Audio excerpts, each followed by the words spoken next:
आकाशवाणी भोपाल से प्रस्तुत हैं प्रादेशिक समाचार।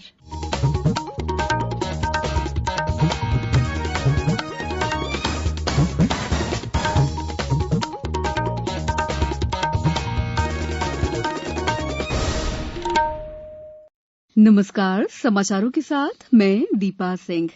पहले मुख्य समाचार। केंद्र सरकार ने प्रवासी मजदूरों और शहरी गरीबों के लिए किफायती किराया आवास योजना की घोषणा की।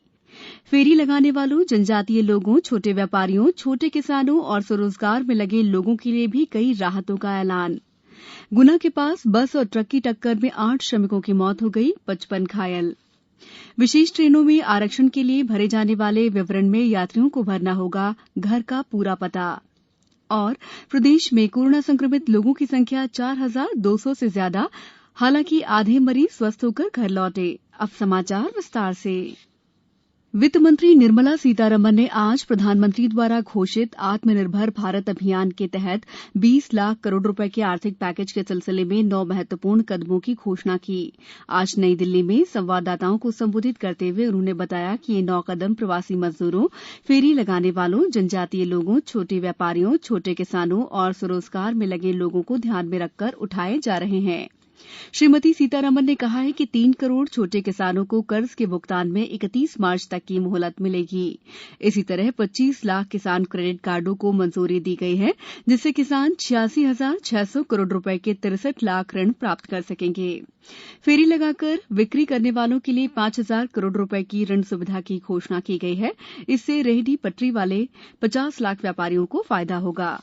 सरकार ने उन प्रवासी मजदूरों को 5 किलोग्राम गेहूं या चावल और 1 किलोग्राम चना प्रति व्यक्ति देने की घोषणा की, जिनके पास राशन कार्ड नहीं है। इस कदम से अगले 2 महीनों के दौरान 8 करोड़ से अधिक प्रवासी मजदूरों को लाभ होगा। प्रवासी मजदूरों और शहरी गरीबों के लिए सरकार किफायती किराया आवास योजना की घोषणा की। शहरों में सरकार के धन से निर्मित आवासों को प्रधानमंत्री आवास योजना के तहत किफायती किराया आवास परिसर में बदला जाएगा। सरकार ने नाबार्ड के जरिए किसानों के लिए 30,000 करोड़ की आपात क्रियाशील पूंजी कोष बनाने की भी घोषणा की।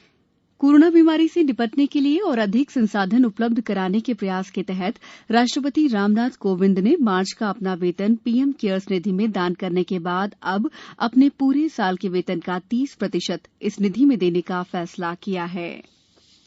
गुना जिला मुख्यालय के पास बाईपास मार्ग पर बस और ट्रक की टक्कर के कारण 8 श्रमिकों की मौत हो गई और 55 घायल हो गए। ये श्रमिक उत्तर प्रदेश निवासी हैं, जो महाराष्ट्र से अपने गृह राज्य वापस लौट रहे थे।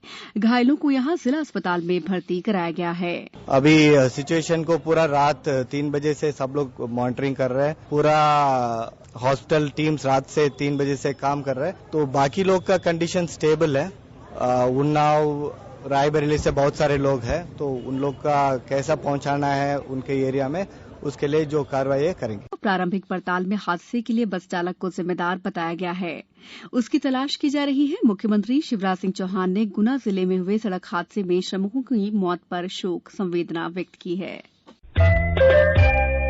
ये समाचार आप आकाशवाणी भोपाल से सुन रहे हैं। हमारे समाचारों को अब आप कभी भी और कहीं भी अपनी सुविधा के अनुसार सुन सकते हैं। ये समाचार बुलेटिन YouTube, ट्विटर और फेसबुक पर AIR न्यूज भोपाल पेज पर भी सुने जा सकते हैं। इसके अलावा आप हमारी वेबसाइट newsonair.nic.in पर अथवा AIR न्यूज ऐप पर भी समाचार सुन सकते हैं। ब्रेक के बाद समाचारों में आपका एक बार फिर स्वागत है। प्रदेश में कोरोना संक्रमित लोगों की संख्या 4,200 से ज्यादा हो गई है। हालांकि राहत भरी खबर ये भी है कि करीब आधे मरीज स्वस्थ होकर घर लौट चुके हैं। इंदौर में कोरोना से संक्रमितों की संख्या 2,238 हो गई है। कोरोना संक्रमण के कारण जिले में अब तक 96 मरीजों की मौत हो चुकी है। इधर भोपाल में कुल संक्रमित 884 हो गए हैं। भोपाल में 18 कोरोना पॉजिटिव मरीज पूरी तरह से स्वस्थ होने के बाद अस्पताल से डिस्चार्ज कर दिए गए। भोपाल में लॉकडाउन का उल्लंघन करने वालों का आंकड़ा 4,065 पहुंच चुका है। भोपाल कलेक्टर तरुण पिथोड़े ने सभी शहरवासियों से अपील की है कि घर पर रहते हुए सोशल डिस्टेंसिंग का पालन अवश्य करें। खंडवा जिले में आज एक और मरीज की रिपोर्ट पॉजिटिव आई है। जबलपुर में कोरोना पॉजिटिव मामलों की संख्या 159 हो गई है। धार जिले में आज 7 नए मरीज मिलने से अब जिले जिले में पॉजिटिव रोगियों की संख्या 96 हो गई है। सागर में आज फिर एक कोरोना पॉजिटिव मिला। अब यहां संक्रमितों की संख्या 8 हो गई है। देवास में आज फिर कोरोना के 2 नए मरीज मिले हैं। इंदौर से लौटे एक युवक के आज कोरोना पॉजिटिव पाए जाने के बाद सागर में संक्रमितों की संख्या बढ़कर 13 हो गई, जिसमें से एक की भोपाल में मौत हुई है। झाबुआ जिले में 5 नए संक्रमित मिलने के साथ ही कोरोना पॉजिटिव मरीजों की संख्या बढ़कर 7 हो गई है। सीहोर जिले में आज एक और ग्रामीण महिला कोरोना वायरस से संक्रमित मिलने के बाद कोरोना पॉजिटिव मरीजों की संख्या बढ़कर 5 हो गई है। खरगोन में आज 2 और नए मरीजों की रिपोर्ट कोरोना पॉजिटिव आई है। अब यहां कोरोना पॉजिटिव मरीजों की संख्या बढ़कर 97 हो गई है। दमोह में भी एक संक्रमित मरीज मिला है। भारतीय रेलवे ने फैसला किया है कि विशेष ट्रेनों में आरक्षण के लिए भरे जाने वाले विवरण में यात्री के गंतव्य का पूरा पता भी लिया जाएगा, ताकि जरूरत पड़ने पर उससे तुरंत संपर्क साधा जा सके। रेलवे बोर्ड के सूत्रों ने बताया है कि भारतीय रेलवे, खान-पान और पर्यटन निगम IRCTC की वेबसाइट में आरक्षण फॉर्म में इस निर्णय के क्रियान्वयन में आवश्यक संशोधन करने के लिए कहा गया है। कोरोना संकट के इस दौर में जहां हर इंसान अपने अपने स्तर पर अपना योगदान दे रहा है, ऐसे ही एक कोरोना योद्धा है सीधी जिले के PWD विभाग में काम करने वाले उपयंत्री रमाकांत मिश्र, जो पिछले 14 सालों से किडनी की बीमारी से पीड़ित हैं, फिर भी मानव सेवा में लीन हैं। मैं भले ही किडनी की बीमारी से पीड़ित हूं, लेकिन मेरा मन उन गरीब प्रवासी मजदूरों की सेवा में लीन है। यह कहने में हमें कोई संकोच इसलिए नहीं हो रहा है कि मानव पीड़ा क्या होती है। मैं पिछले 14 वर्षों से भुक्तभोगी हूं। पिछले 3 मई से अब तक करीब 10,000 से अधिक प्रवासी मजदूरों को निःशुल्क भोजन कराने में सफल रहे हैं। पिछले कई दिनों से सीधी जिले की सीमा से गुजरने वाले मजदूरों को निःशुल्क भोजन कराया जा रहा है।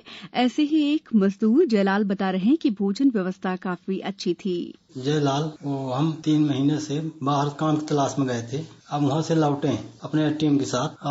लौट के जब सीधी में आए सर, तो हवाई पट्टी में उतरे। हमारे वो मिश्रा जी, रमाकांत मिश्रा जी, खाना वहाँ पे बनवाए थे, दाल चावल, बहुत स्वादिष्ट खाना था सर। और खाना खा के हम लोग बहुत पसंद भये। हम लोग बहुत, हमको 3 दिन से खाना पानी नहीं मिला था। हम लोगों को रास्ते में ही आके यहाँ पे खाना पीना खा के अब अपने अपने घर जा रहे हैं। रमाकांत मिश्र की तरह ऐसे कई लोग हैं जो इस संकट की घड़ी में एक दूसरे का साथ देकर समाज को नेकी का आईना दिखा रहे हैं। ये सीधी से संवाददाता सचिंद्र मिश्र की रिपोर्ट थी। अब कुछ समाचार संक्षेप में। महाराष्ट्र में मुख्यमंत्री उद्धव ठाकरे और 8 अन्य उम्मीदवार राज्य विधान परिषद के लिए निर्विरोध निर्वाचित घोषित किए गए। कार्मिक और प्रशिक्षण विभाग ने कहा है कि केंद्र सरकार के कर्मचारी कार्यालय अवधि में अलग अलग समय पर कार्य कर सकेंगे। सरकार साल में 15 दिन घर से काम करने के विकल्प को अपनाने के बारे में विचार कर रही है। सीहोर में तेजी से गिरते जलस्तर को सुधारने के लिए आज नगर पालिका परिषद ने भगवानपुरा जलाशय से सीवन नदी में पानी पहुंचाने का काम शुरू किया है। उज्जैन में FIR आपके द्वार योजना के तहत आधा दर्जन से अधिक व्यक्तियों के खिलाफ प्राथमिकी दर्ज की जा चुकी है।